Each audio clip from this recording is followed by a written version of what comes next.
ka sani zuciya tana gaugawa ne zuwa ga ido.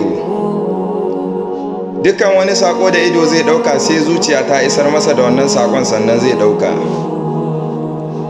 Shi yasa ake so bawa mumini ko da yaushe ya rika roƙon Allah da ya sa ya fi ƙarfin zuciyarsa. Wata rana manzon Allah sallallahu alaihi wasallam sun dawo daga yaƙi da shi da sahabbansa, sai yake ce musu akwai sauran yaƙi guda ɗaya da ya rage.